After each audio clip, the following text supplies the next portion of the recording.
वो चंद्रकांत खैरे नहीं है, वो भैरे है। वो भैरे साहब को जनाब उद्धव ठाकरे जो उनका पार्टी का चीफ मिनिस्टर है, वो कह रहे हैं कि कानून का पालन करिए, वो कह रहे हैं कि कोविड को फैलाने से रोकिए। ये भैरे साहब को अपने पार्टी के लीडर और स्टेट के चीफ मिनिस्टर की बात सुनी नहीं आती है, तो उस भैरे के बारे में क्या बात करना।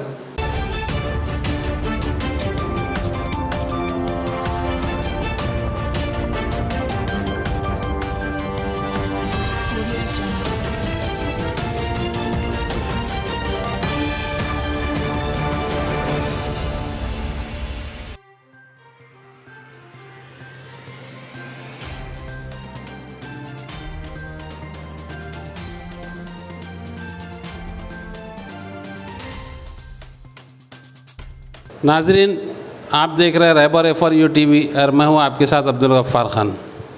आइए आज मुलाकात करते हैं मजलिस इत्तेहादुल मुस्लिमीन के यूथ लीडर असरार अहमद से। शहर में जो कुछ हालात है, खुसूसन नाजायज़ कब्ज़ा जात को लेकर, अतिक्रमण हटाने को लेकर काफ़ी बवाल चल रहा है, उस पर उनसे कुछ बातचीत करते हैं। असरार अहमद, आपका इस्तकबाल है। मैं शुक्रगुजार हूँ आपका, जो आपने मुझे बोलने का मौका। ये बताइए कि गुज़िश्ता दिनों म्यूनसिपल कॉरपोरेशन की जानिब से यहाँ पर जो दमड़ी महल का इलाक़ा है, वहाँ पर तार फेंसिंग की गई, लेकिन वहाँ पर एक शख्स को खुसूसी रियायत दी गई। पवार नामी शख्स है, जिसके लिए म्यूनसिपल कमिश्नर ने शायद खुसूसी मुराद का हुक्मनामा जारी किया, क्योंकि इसी तरह का एक मामला तकरीबन साल भर पहले आम खास मैदान पर पेश आया था, जहाँ पर कुछ गरीब लोग अपने कारोबार कर रहे थे, तो उनको तो वहाँ से हटाकर वहाँ पर दरख्त लगा दिए गए।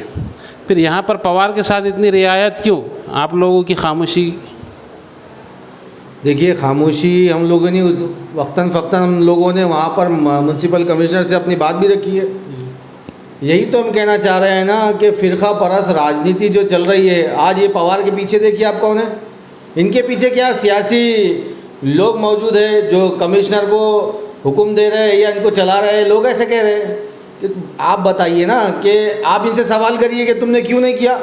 हम तो कर रहे हैं, हमने अपनी बात रखा। हमारे कायद जनाब नासिर सिद्दीकी साहब ने वहाँ पर जाकर प्रोटेस्ट किया।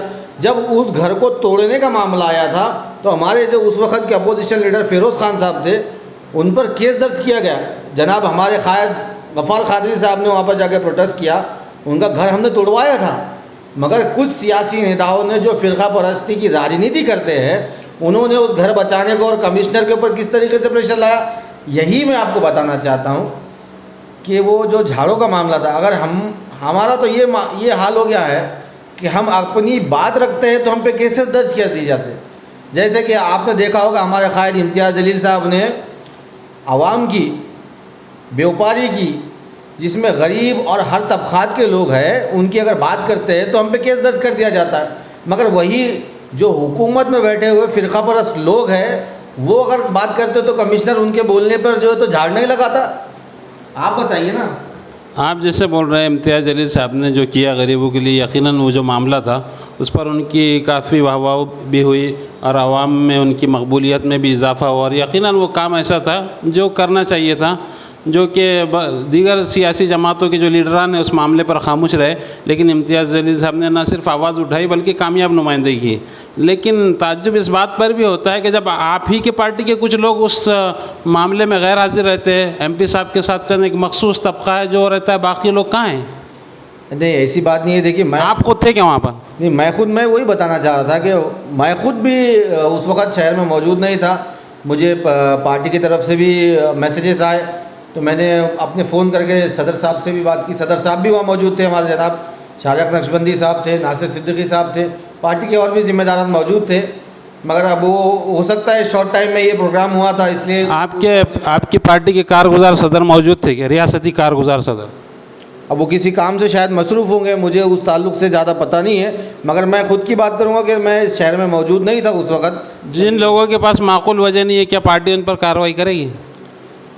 नहीं, देखिए कैसा है, प्रोटेस्ट करना, ये इस तरीके का सवाल आप कर रहे हैं कि हमने, जब आप कह रहे हैं कि कामयाब नुमाइंदगी की। हाँ, MP साहब ने कामयाब की, सबको थोड़ी क्रेडिट जाता है उसका। देखिए मेरी बात, आप सवाल पे सवाल कर रहे हैं, सवाल पे सवाल। ये तो बीजेपी के प्रवक्ता की तरह बात हो गई कि सवाल के ऊपर सवाल करो, वैसा नहीं है। आप भी बीजेपी के प्रवक्ता की तरह घुमा फिरा के बात कर रहे हैं ना। साफ साफ बोलिए, जो लोग नहीं थे क्या उनकी जिम्मेदारी नहीं बनती क्या? मैंने जवाब दिया ही नहीं, आप मुझे जवाब फिर देने देंगे तो मैं जवाब दूंगा ना। हाँ, जवाब दीजिए ना। आपकी पार्टी के कारगुजार सदर नहीं थे, इस पर आपका क्या बोलना है? देखिए, आप आपका जवाब अगर मेरे मुंह में डालेंगे तो मैं नहीं बोल सकता। हाँ, आप अपना जवाब दीजिए। हाँ, तो मुझे देने तो दीजिए आप। दीजिए। देखिए, हर पार्टी के अंदर लीडरशिप होती है। मेरे सवाल का जवाब दीजिए, घुमाने जवाब तो जवाब तो देने दीजिए ना।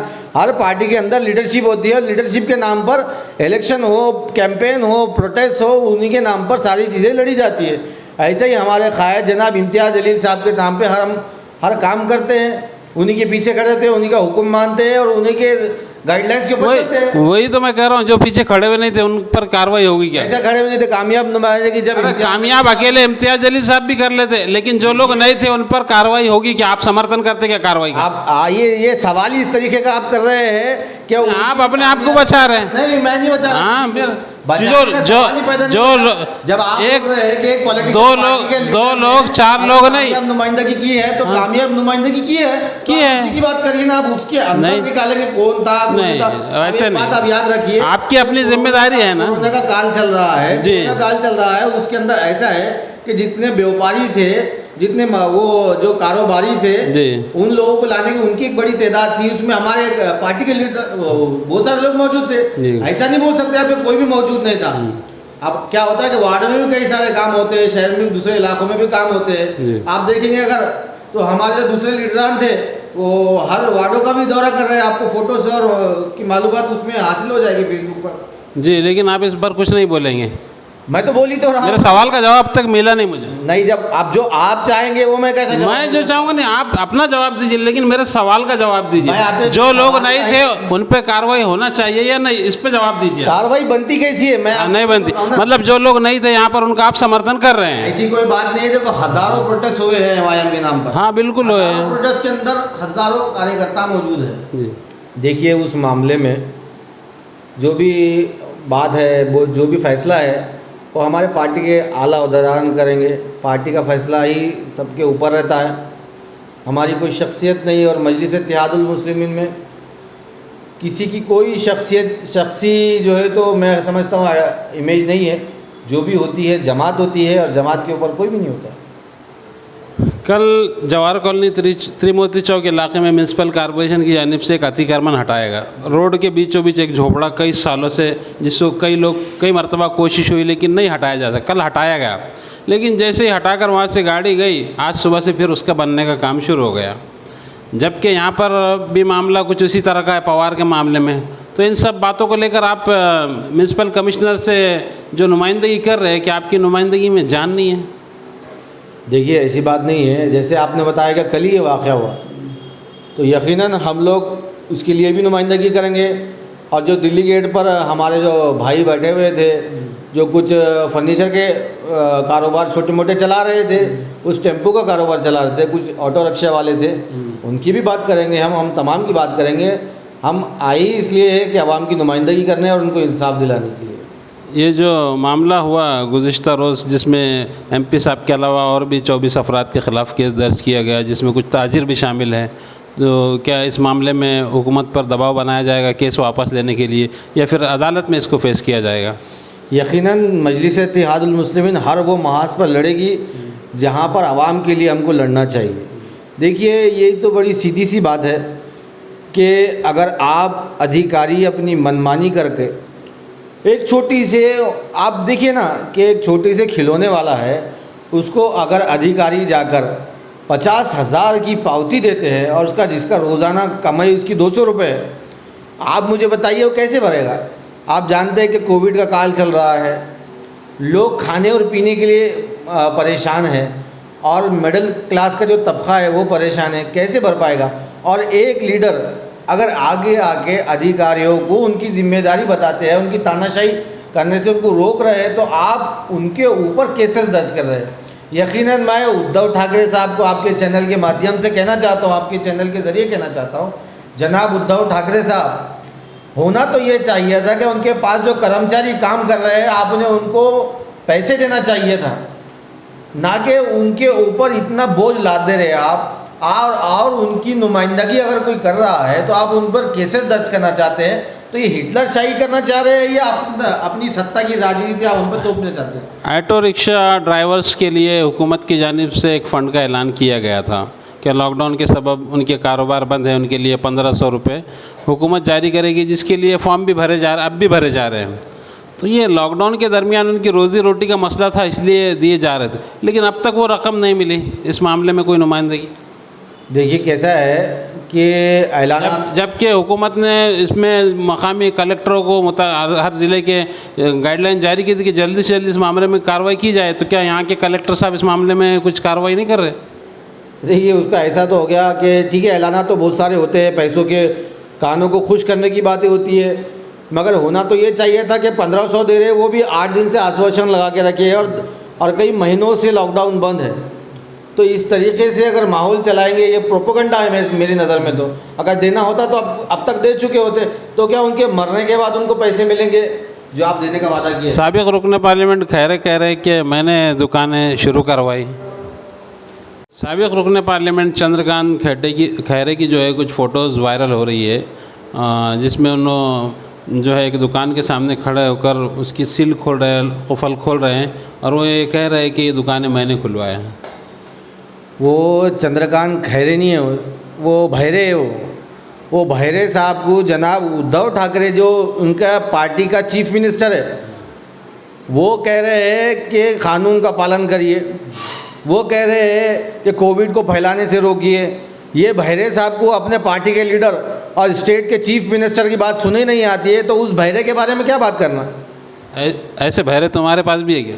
हमारे पास लीडर है इम्तियाज़ जलील साहब, जो आवाम की नुमाइंदगी करके उन ऑफिसर को बता रहे हैं। मैं उनके अलावा बात कर रहा हूँ। नहीं, उनके अलावा कौन है? पार्टी में लीडर्स की बात होती है ना। हमारे पास जनाब गफ्फार कादरी साहब, इम्तियाज़ जलील साहब, जो आवाम की नुमाइंदगी कर रहे हैं बड़ी ताकत के साथ। वार्ड की भी शिकायतें काफ़ी दिन से मिल रही है। वहाँ पर एक ड्रेनेज के पानी को लेकर मसला है, पूरे रास्ते से ड्रेनेज का पानी बह रहा है, लेकिन इस जानिब कोई तवज्जो देने तैयार नहीं। देखिए ये असल में क्या है कि जीबी बर्खास्त है, हमारे इलेक्टेड लोग वहाँ पर अभी मौजूद नहीं है, मगर ऐसा नहीं है, हम लोग बारहा उसके लिए कोशिश कर रहे हैं। हम लोगों ने जनाब भोए साहब उस डिपार्टमेंट के ज़िम्मेदार हैं, भोए साहब को हमने लेटर दिया। हमारे मजलिस इत्तेहादुल मुस्लिमीन के ईस्ट के सदर साहब, हमारी पूरी टीम वहाँ पर जाकर जनाब सुल्तान खादरी साहब के साथ में जाके उनसे मुलाकात की। मैंने खुद मुलाकात की, उनको अपने वार्ड में विज़िट करवाई, मगर जनाब भोए साहब को भी ऐसा लग रहा है कि उनको मजलिस का अंदाज़ दिखाने की ज़रूरत है, क्योंकि हम लोग उनको पत्र दे रहे हैं, हम लोग उनको बता रहे हैं कि काम करना है। उन्होंने हमको कहते हैं कि एस्टीमेट हमने बना लिया है। फिर जनाब इम्तियाज़ जलील साहब से बात हुई तो फिर कहते हैं कि हमको एस्टीमेट हमने नहीं बनाया है। जनाब भोए साहब, हम आपको क़ानून के दायरे में रहकर आपसे हम अदबन गुजारिश कर रहे थे बार बार कि आप काम करिए, मगर शायद भोए साहब को मजलिस इत्तेहादुल मुस्लिमीन का स्टाइल बताना पड़ेगा। आप लोग मजलिस की तरफ से तो मुतअद्दिद कामों को लेकर एहतजाज हो रहे हैं, लेकिन कुछ दिनों से ये देखने में आ रहा है कि कांग्रेस एनसीपी मैदान से गायब है। क्या वो लोग अवामी मसाइल में दिलचस्पी नहीं रख रहे? हालांकि उनकी तो सरकार है, वो चाहे वो काम करवा सकते हैं। देखिए होना तो ये चाहिए था कि सरकार में सबसे पहले होना ये आ गया है, मगर लीडरशिप दो तरीक़े की होती है, एक आवाम की होती है और एक चमचागिरी की होती है।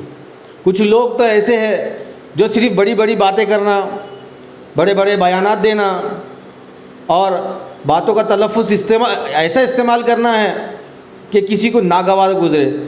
मैं जनाब उन लीडरों से भी कहना चाहता हूँ कि घर में बैठ कर बयानबाजी करना और दूसरे लीडरान पर तनक़ीद करना और आवाम के दरमियान में झूठा प्रोपेगेंडा चलाना ये बंद करिए। 70 साल से हम तुमको बर्दाश्त करते आ रहे हैं, मगर अब इंशाअल्लाह ताला आवाम अब समझ चुकी है, अब तुम्हारी साजिशों को जान चुकी है।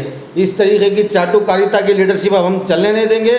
हम तुमसे सवाल करेंगे, जो चौक पर तुम खड़े होंगे तो हम तुमसे सवाल करेंगे कि तुमने क्या आवाम के लिए क्या किया, और अगर तुम सिर्फ बयानबाजी के बुनियाद पर हमारे दरमियान में आकर वोट मांगेंगे तो हम तुमको तुम्हारा रास्ता बताना भी जानते हैं।